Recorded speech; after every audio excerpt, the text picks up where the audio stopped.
You know, it's so funny.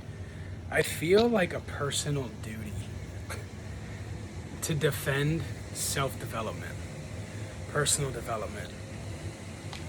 I've watched this ideology, this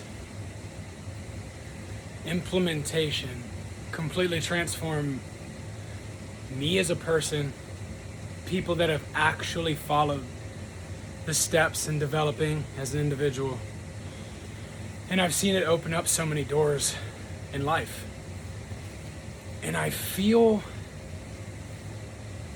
always feel called to defend it. If it is done improperly, it will be passed off, viewed as philosophical, or positive thinking. And that's all bullshit. It's extremely applicable.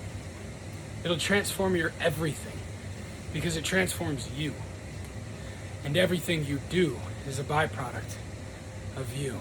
As much as we want to think that the world shapes, it's just not reality. We may have stories about how things have been for us, but as long as that's the story you tell yourself, that's how things will be for you.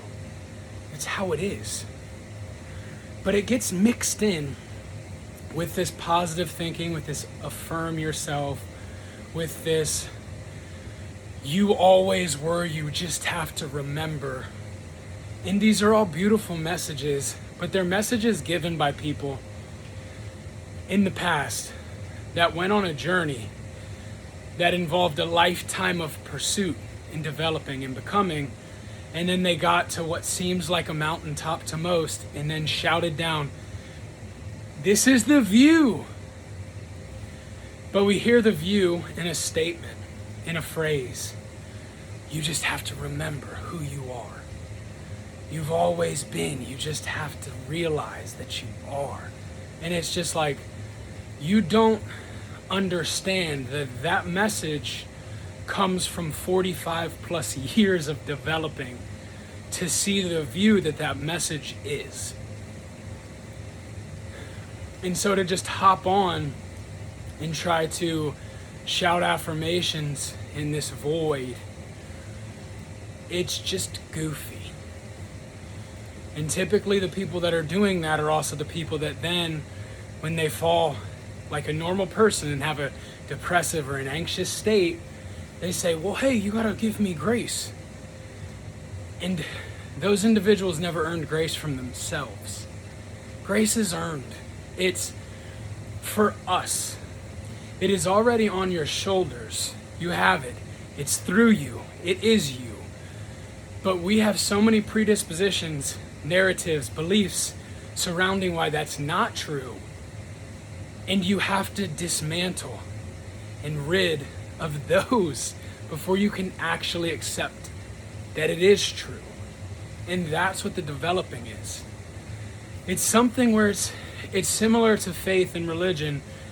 Christianity pushes against the things I say at times, because what most people say is Jesus died and that's it. But everything homie said has to do with responsibility and picking up your pursuit and actually having agency in the world. And then you live through, and it's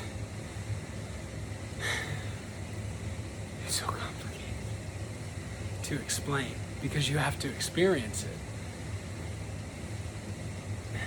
And the same people that are saying it's not that complicated, it's super simple, they have moments of highs and then their lows are real bad. I mean, the highs are nearly manic and depressive states and different. And that's not what you're called to pursue. You're called to pursue consistency, a step each day, a responsibility each hour that you place on your own shoulders so that you can become more developed, so that you're a higher level agent in the world, so that you can operate for grace, for spirit, for unity, for Trinity, whatever you believe in. Even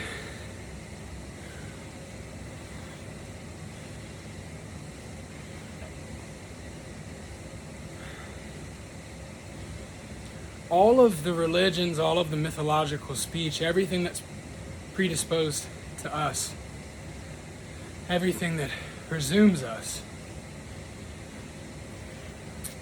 it all calls for an integration, for a developing of an individual, for an internal masculine, feminine, and then a spiritual triangular ascent forward. But if you do not comprehend that, you do not go through a processing, you cannot continue to pursue in a new form. It's always a pursuit. You will not attain. You will not look over and say, this view is beautiful. And if you've made it there, nice, sweet.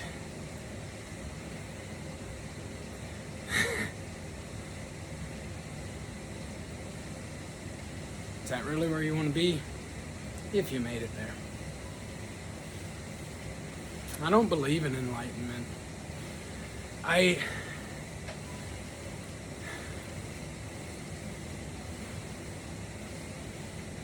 believe in a vine and branches. Like the second we start to admit that we are the creators of our life, I believe we're right. But the second we start to put ourselves hand in hand with the creator of life, I think we're silly. Because do you have everything that you could ever desire? And then what are the excuses? If I had a piece of paper and a pen, seeing as how I can draw, I can create anything. I can bring it to life. I can even fold it in a specific way to make it 3D. Can you really do that with your life? With reality? To an extent, yes, and that's why we're so privileged and life is so beautiful and possible. But can you, your greatest desire appears before you now. I haven't met that person. And I would assume that that person probably wouldn't really rear their face in public. So maybe they're out there. The developing is the call, I believe, placed on our lives. It doesn't dismiss faith. It doesn't dismiss any religion, really. If you believe in religion and you believe you were called by God, you were given grace by God, God died for you. Do you not see it as a responsibility to develop and become the greatest instrument you can become as a proxy for that impact? Or is it just a, you got it, now I get to pursue desires? Then you can look around and be like, well, everyone pursues desires. It's a fallen world, it's terrible. Why are you focused on everyone? Focus on you. It's like I get goosebumps. It's the greatest peace. Because peace isn't far from difficulty. It's not distant from responsibility, adventure, deficit. The deficit is contrast for the beauty, for the highs. The peace is internal. And then no matter whatever is going on externally, the peace persists.